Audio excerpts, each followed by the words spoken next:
Quand tu essaies de lancer un écosystème sur les réseaux sociaux, ou une marque, ou peu importe, un truc très important, c'est de pouvoir te présenter facilement. Et pour ça, quoi de mieux qu'un site qui centralise tous tes liens et qui redirige vers tes différents réseaux. Et pourquoi payer un service, je sais pas combien d'euros par mois, lorsque tu peux le faire tout seul comme un grand en moins d'1 heure? Aujourd'hui, on se fait ça ensemble, c'est parti. On sait pas écrire, on va demander à ChatGPT d'écrire pour nous des instructions pour créer notre site internet. Une fois qu'on a les instructions, on va les copier et les coller directement dans Bolt.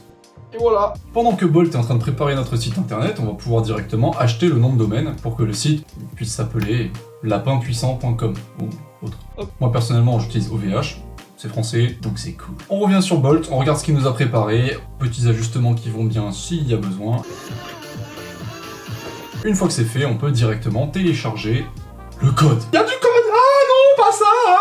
Tu vas pouvoir utiliser l'éditeur de ton choix pour changer chacun des liens et mettre à la place les liens vers tes propres réseaux sociaux. Notre site est prêt, il est temps de le mettre sur l'internet mondial. On va donc se rendre sur Vercel. Pour pouvoir déployer ton site sur Vercel, il faudra au préalable l'avoir mis sur GitHub. Rendez-vous sur github.com, on va cliquer sur le bouton New. Ici, on va choisir un nom, donc coucou par exemple. Si tu veux que ton site reste privé, tu vas pouvoir mettre privé ici et tu vas pouvoir cliquer sur Create Repository.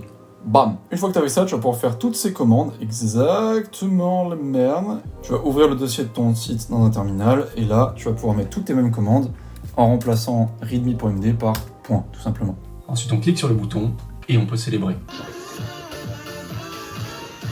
Dernière étape, il reste à ce que le site soit accessible depuis le nom de domaine qu'on a acheté au début, donc lapinpuissant.com, il me semble. Pour ce faire, dans Vercel, on va aller dans la section qui s'appelle Domaine, et on va pouvoir aller copier chacune des entrées directement dans le site sur lequel on a acheté le nom de domaine qu'on avait. Voilà. Et ça y est, t'as ton site avec plein de liens, tu peux directement le mettre sur Instagram et faire kiffer toute ta communauté. Bisous!